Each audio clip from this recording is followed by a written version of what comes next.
Bonjour, bienvenue à ce message lumière de la famille Myriam. J'ai pensé intituler l'évangile du jour et ce petit partage que nous aurons ensemble, Générosité, parce que je trouve que le Christ se surpasse pour nous en générosité. On va proclamer la parole et nous verrons ensemble comment on peut découvrir la grande générosité de notre Dieu.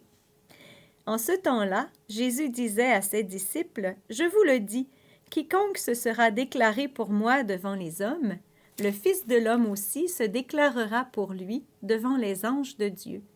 Mais celui qui m'aura renié en face des hommes sera renié à son tour en face des anges de Dieu.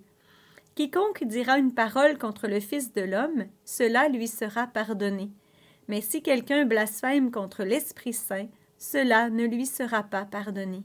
Quand on vous traduira devant les gens des synagogues, les magistrats et les autorités, ne vous inquiétez pas de la façon dont vous vous défendrez, ni de ce que vous direz, car l'Esprit Saint vous enseignera à cette heure-là ce qu'il faudra dire. » Pourquoi j'ai pensé appeler cet évangile Générosité?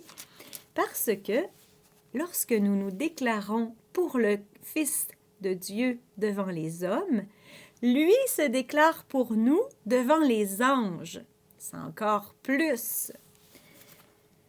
Et si on le renie devant les hommes, nous serons reniés devant les anges. Et avez-vous remarqué que Jésus n'a pas dit « je le renierai », mais « il sera renié ».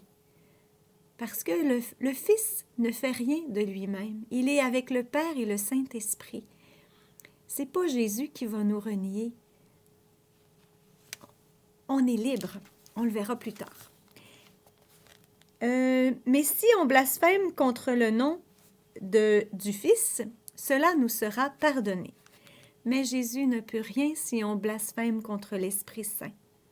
Par contre, si j'aime l'Esprit Saint et je me déclare pour lui, alors le Seigneur va me combler de l'Esprit Saint et je n'ai à m'inquiéter de rien, ni à ce que je vais dire, ni à ce qui va se passer. Hein? C'est avec débordement que le Seigneur me donne l'Esprit Saint. C'est la générosité qu'il m'offre lorsque mon cœur est ouvert à son amour. Mais dans ma liberté, c'est la seule chose qui peut l'empêcher d'agir, c'est ma liberté. Peut-être qu'aujourd'hui, nous ne serons pas conduits au martyre, à témoigner devant les autorités, mais ce que je suis, mon calme, ma sérénité, ma soumission à la volonté de Dieu, mon cœur qui prie, ça paraît une personne qui prie, on le sent en elle, tout cela sera un témoignage pour beaucoup de personnes.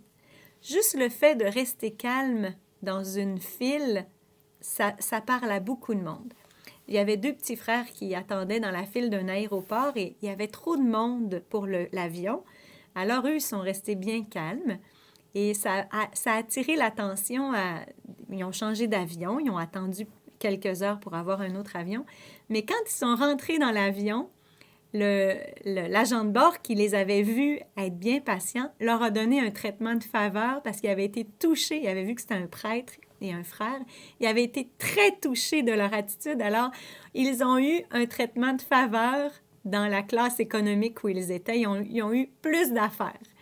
C'est pour montrer, le Seigneur, il nous montre qu'il tient compte de nos efforts et aussi, c'est un témoignage. Notre attitude, notre façon d'être comme chrétien est un témoignage. Alors, il faut le rendre. C'est important. Notre monde en a besoin.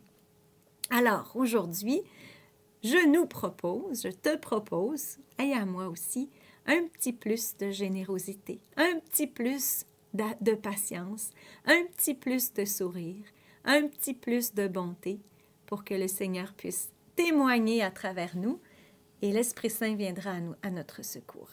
Le Seigneur nous donnera l'Esprit Saint pour être des témoins de son amour. Je te souhaite une belle journée. Au revoir et à demain.